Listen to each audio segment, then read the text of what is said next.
Hi everyone, this is Aries Moon Girl, and this video is actually a special request from one of the viewers of this channel, and it's also one of the greatest ideas that I received for a new series.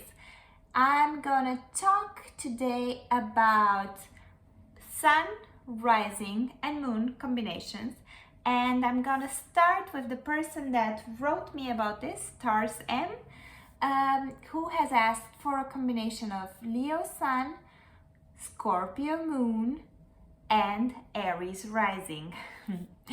So if you would like to get one of these videos about your combination, Sun, Moon, and Rising, write me down below what your combination is, and I'll follow up with a video in this new series. We could go on forever, guys, because you imagine all these free combinations could create so many videos and so many deep analysis of how this thing works in general.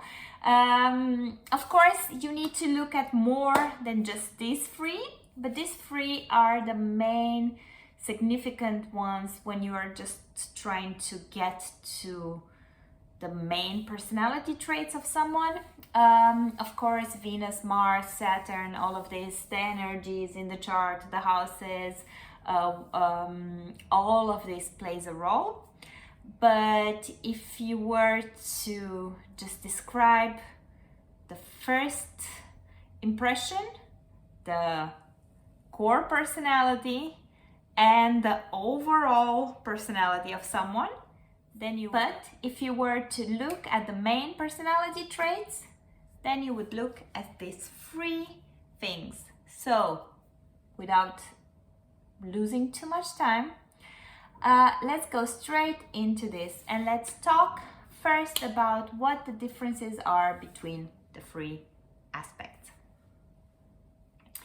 Okay, so the first thing, rising versus sun versus moon. What does the rising stand for? What does the moon stand for? What does the sun stand for? Most people know their sun sign. This is what you know based on your date of birth, and this is what you usually read the horoscope for.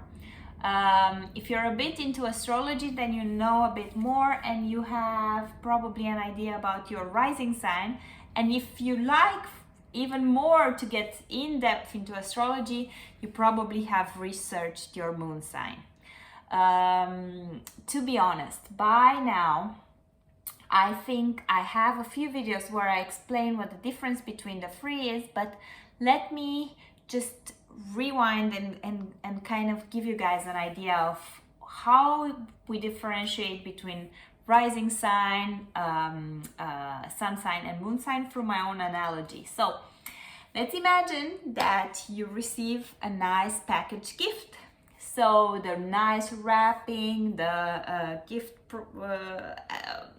box, the first impression that you see about that gift, usually that it is a gift, is the rising sign. So you get that first glimpse and you're like, oh, this is so nicely packaged. That's such a lovely gesture that tells me so much about you, tells me so much about your intention in your interaction with me. And it tells me that you have put effort into how it looks. It tells me that you have put effort into what you want to communicate to me. So this is the rising sign. So the packaging, the nice wrapping that comes with a gift. That's the rising sign, the first impression, what you see from someone, what someone puts out to the world, what you believe their intention is. Once you open up the gift, then there's one clear gift in that wrapping, and that I take the analogy with the watch. So it's a watch, you see the brand of the watch, you know the type of the watch, you can clearly state that your gift, so the thing that you received, is your sun sign. So is exactly that product that you will talk about. So when you describe yourself, when you kind of say who you are, what you represent in the world, because this whole earth revolves around the sun, and because we all operate based on daylight and on how the sun influences the seasons and all of this. Basically, the most out there thing that you'll notice about someone and the main characteristic of their personality would be that sun sign. But as we know, the moon plays an important role here on Earth as well. It's a more indirect role. And in the analogy of that gift, the moon is actually the mechanism that's behind that watch. So if you were to open the watch up and see how it works, why it works like that, how it ticks inside, what the essence of the watch actually is, that would be the moon sign. So this is my analogy usually. The moon sign for me is really important. That's why I call myself Aries Moon Girl, because I believe that the moon sign is our subconscious being, what makes us happy, subconsciously, how we feel most nurtured, how we feel safe, how we feel when we are nowhere in the world, when we're at home with our loved ones or alone, and how we act there, or what our first impulse is to do something. And if you don't know your moon, I don't think that you truly know yourself. If you don't understand the mechanism of your watch, you may claim that you know the watch and all of this, but if you don't know the essence, what goes in there, you are not able to bring it back to life or make it tick or make it show the time. So you ideally should have an idea of this with your own personality. You ideally should have an idea of what makes you tick and how your personality works in order to be happy. Okay, so I talked a lot. I made a big intro. Now let's get into the combination. So I said Sun in Leo. Sun in Leo is the epitome of a fire sign. So Leo is the fixed fire sign that's representative of summer, of the hottest time of the year, of the time where the sun is the strongest, at least in the Western Hemisphere. And we define Leos usually as very warm, fiery, proud, blossoming individuals. I don't know how to best state this. So Leos are that fire that burns within. Aries is the fire that burns forward. Sagittarius burns in all sides, and Leo is that fire contained within in a fixed form. It's made out of people that are so proud and so there's a sense of dignity, there's a sense of that fire that purifies, that fire that brings love and honesty and joy of life, and just it's larger than life. So Leos make that first impression because it's clear that they are Leos, but they also try to embody it in their sun sign. So most Leos want to do good, most Leos want to be honest, most Leos want to be respected, most Leos want that fairy tale love, most Leos want, like the great life, most Leos want everything that has to do with living your passions to the maximum. They are representative of the fifth house, the house of passion, of kids, so it's pure passion just burning through them, burning in their blood, and they spread usually joy, they spread honesty, they spread just that sense of intoxicating passion and state of well-being. I don't know.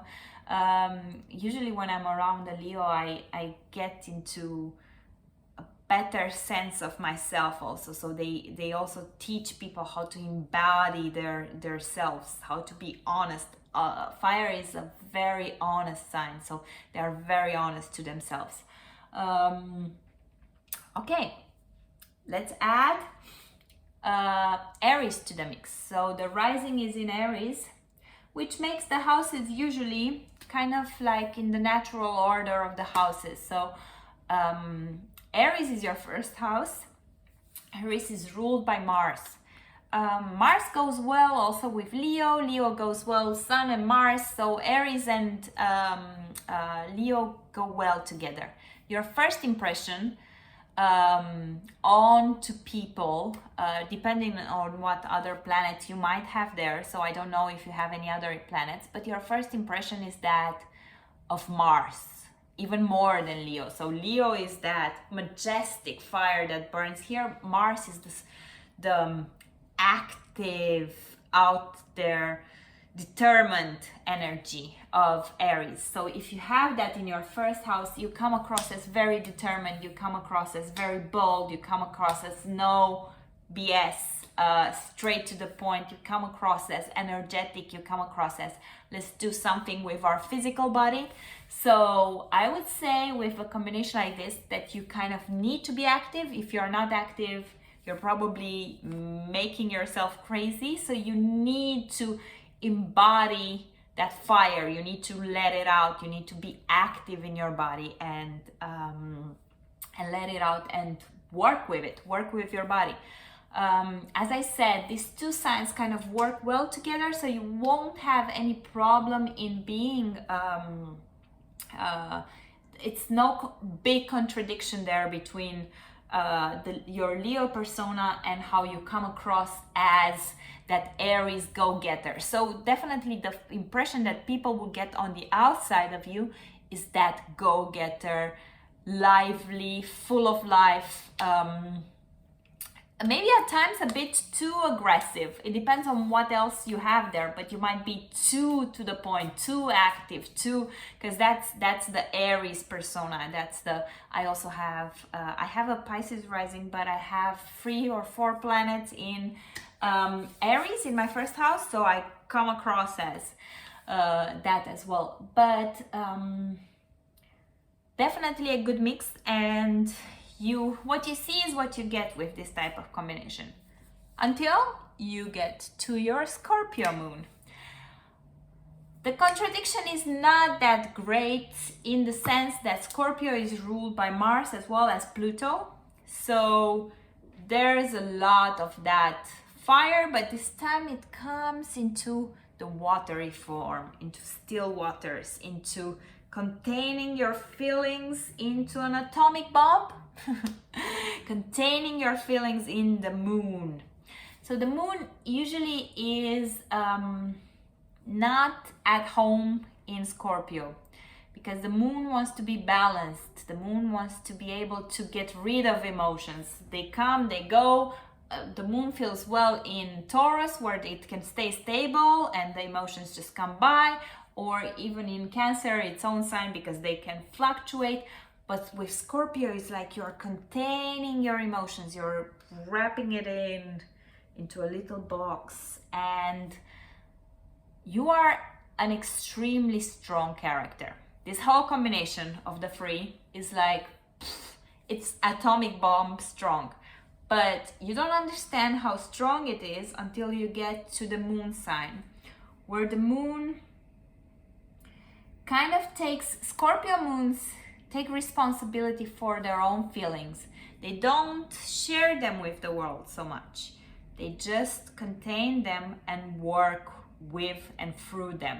Scorpio moon is determined. Scorpio moon goes after what they want in a steady pace. Scorpio moon doesn't trust everyone. Scorpio moon is tenacious and bottles everything in that could put them in danger. So to be honest, with this combination, you're not the type to be weak I don't think you're ever weak out in public with people. I think you're the strong steel type of person that can achieve everything when you put your mind to it. I think that under the pressure of Scorpio and maybe a bit of pressure in general, you might feel like, okay, you might feel like sometimes you have an inner rage that maybe you don't let out, or you feel like there's something boiling in you. You're cautious of letting other people totally in, so you kind of go towards them, do your thing and all of this, but not too many people get into your soul. You know, like you don't soften up for people to dig into your soul. You're more like, okay, I'll hold it all in and I'll go through life like a warrior. Like this is such a great warrior combination. So you could destroy any enemy because you have the Leo dignity and power, you have the Aries direction and even being aggressive and being a go-getter, and then you have the tenacious moon, the determination and the nothing is gonna attack me type of mentality on your moon. So definitely I would say that you are sometimes maybe too strong for your own good. I don't know if you trust too many people and if you let them in. I think with the moon, you could try to just try to let some of your emotions out in some way, maybe writing, maybe therapy, maybe creating something, because the danger here is that you bottle too much in. The danger here is that you're too strong for your own good, and you cannot be weak. And we all need at one point to know that it's okay to be weak. This combination is not a weak combination. I don't know what else is in your chart, but definitely this is like, okay, I'll rule this world type of combination. I see a lot. I think you can do a lot with your body, because Leo is expression, and then Mars, so Aries in your first house, you need to do something with our body. So I think letting things out through your body, so taking from that inner core of strength from Scorpio, bringing it to the surface through your body in your rising house, and letting your Leo play it out. That would be the best ways. Or an artist, a dancer, an entertainer, even definitely sports. So something where you take it from within and bring it out and spread it. Yeah, this was my interpretation of Leo Sun, Aries rising and Scorpio moon. Let me know your comments down below. Let me know what your sign is, sun, moon, rising, and I can do a video on this. Until next time, I'm Aries Moon Girl. I care about the stars, but most of all I care about you, and that's why I do these videos. Thank you guys.